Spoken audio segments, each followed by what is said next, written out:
সবচেয়ে বড় বিনিয়োগ। আপনার কি করতে হবে, নিজের থেকে শিখতে হবে। আপনার একটা গেস্ট, আপনি নিজে প্রেজেন্টেশন দিবেন, এটা শিখতে হলে আপনার কোথায় আসতে হবে, রবিবারের মিটিং এ থাকতে হবে ইনশাআল্লাহ। আর প্রতি সপ্তাহে যে আমাদের যে সকালে যে ট্রেনিংটা হচ্ছে 8টা থেকে 9টা, এটা এখন হলো 8:30 থেকে 9:30, এটা আমরা থাকবোই ভাই। বাংলাদেশে যদি কেউ চাকরিও করি তাও কিন্তু 10টার আগে শুরু হয় না ওই চাকরিটা।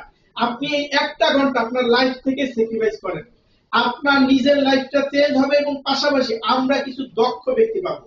দেখেন আমরা মার্কেটে নামতেছি, মাঠে নামতেছি যুদ্ধ করার জন্য, কারণ আমরা যুদ্ধে আছি না এখন। কারণ ইনোফিলেক্স লিমিটেডের এখন পর্যায়ে ওই মানের কিছুই নেই, যেটা অনেক অনেক প্রজেক্ট আপনি বসুন্ধরা গেলে অনেক কিছু দেখায় সেল করতে পারবেন, হয়তো আমার দেখানোর সময় ওইখানে দামও আছে 50 লাখ 60 লাখ 80 লাখ টাকা কাটা। আমার ইনোফিলেক্সে ওই তুলনায় কিছুই নাই, আমি নতুন, এজন্য আমার কি করতে হবে, আমার নিজের দক্ষতা অর্জন করতে হবে। সে দক্ষতা অর্জন করবো ইনশাআল্লাহ। আমরা প্রত্যেকটা ব্যক্তি দক্ষ ব্যক্তি হবে, আমরা প্রত্যেকটা ব্যক্তি যে এমও আছেন সেও একজন আমাদের ম্যানেজমেন্টের মতো কাজ করতে পারবেন আপনি যদি দক্ষতা অর্জন করেন। আমরা যেভাবে সেল করি আপনি নিজেও পারবেন যদি আপনার ভিতরে সেই দক্ষতাটা তৈরি করতে পারেন। এখন দক্ষতা কিন্তু ধীরে ধীরে আসে, মানুষের ভিতরে কিন্তু দক্ষতা একসাথে যে আমি অনেক কিছু করে ফেলবো এমন কিছুই না।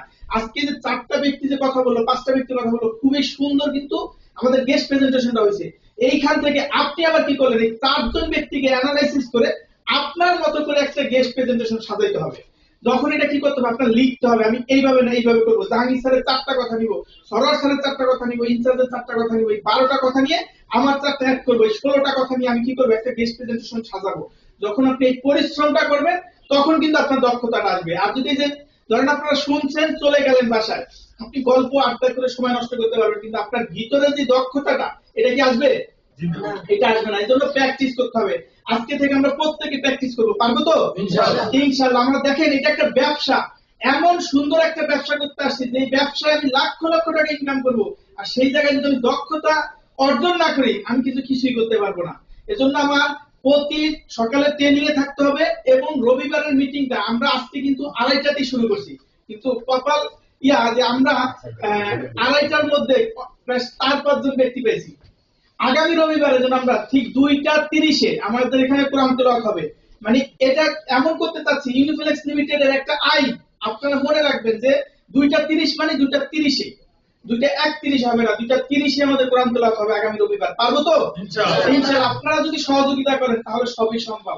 আমরা শুধু ডিসিশন দিতে পারবো, আমরা কি বাস্তবায়ন করতে পারবো, বাস্তবায়ন আপনাদের করতে হবে। এজন্য আমরা প্রত্যেক রবিবার, আপনারা তো এখানে আসেন, প্রত্যেকে থাকবেন আগামী রবিবার, পাশাপাশি সাথে আরো 2-1 জন এমও 2-1 জন এজিএম যদি থাকে আপনার নিয়ে আসতে হবে। দেখেন এইটা আমরা একটা সময় ওয়ার্কশপে নিয়ে আসবো। আজকে আপনাদের গেস্ট প্রেজেন্টেশন হয়তো কয়েকটা সপ্তাহ শিখাবো, এরপর আমরা এখানে ইনভাইট শিখাবো, প্র্যাকটিক্যাল সকালে ট্রেনিংটা হলো আমরা অ্যাজুয়াল শিখাবো, কিন্তু এই রবিবারে আমরা একদম প্র্যাকটিক্যাল শিখাবো। কখন যে কাকে ডাকবো, যেন আপনার লজ্জার কিছু নেই, এখানে আমরা সবাই কিন্তু কর্মকর্তা, তাই না? আমাদের এখানে লজ্জার কিছু নেই, লজ্জা করা যাবে না, আমাদের শিখতে হবে। আমরা শিখতে আসছি, আমরা টাকা ইনকাম করতে আসছি সৎ এবং হালাল ভাবে, এই জন্য আমাদের শিখতে হবে। আমরা শিখতে পারবো তো ইনশাআল্লাহ। আগামী রবিবারে 2:30 বাজে থাকবো তো সবাই ইনশাআল্লাহ। আগামী রবিবারের জন্য আমাদের এটা ভোরে কোনো জনের পিছন পর্যন্ত যেন যায় লোকজন, পারবো তো ইনশাআল্লাহ। আর সর্বশেষ আমাদের যে বিষয়টা, আগামী রবিবারে আমরা 4জন ব্যক্তিকে এই প্রেজেন্টেশনের উপরে কথা বলতে দিব। আপনারা এই 7 দিনের ভিতরে যেভাবে পারেন, প্রয়োজন আমাদের সাথে বসবেন, আলাদা বসবেন, যার সাথে বসে পারেন, শিখে আসতে হবে। সেটা হলো 1 নাম্বার হলো জাহাঙ্গীর ভাই হলো এই জাহাঙ্গীর ভাই। আগামী রবিবার আপনার যে আজকে যেমন সারদা দিছে প্রেজেন্টেশন, এরকম আপনি দিবেন, আমরা আপনার থেকে শিখবো। এজন্য আপনি প্র্যাকটিস করতে করতে যেন অনেক সুন্দর হয়, মানে আপনারটা যেন সবার চেয়ে কি হয় সুন্দর হয়, এরকম আমরা চেষ্টা করবো, পারবো তো ইনশাআল্লাহ। এরপরে খলিলুর রহমান, খলিল ভাই আসছে, আপনি আগামী রবিবার আমাদেরকে গেস্ট প্রেজেন্টেশনটা দিবেন, এত সুন্দর একটা প্রেজেন্টেশন দিবেন যেন আপনারটা সেরা হয়, আমরা যেন আপনার থেকে কিছু নিতে পারি। এরপরে হলো লয়েস স্যার, আজকে লয়েস স্যার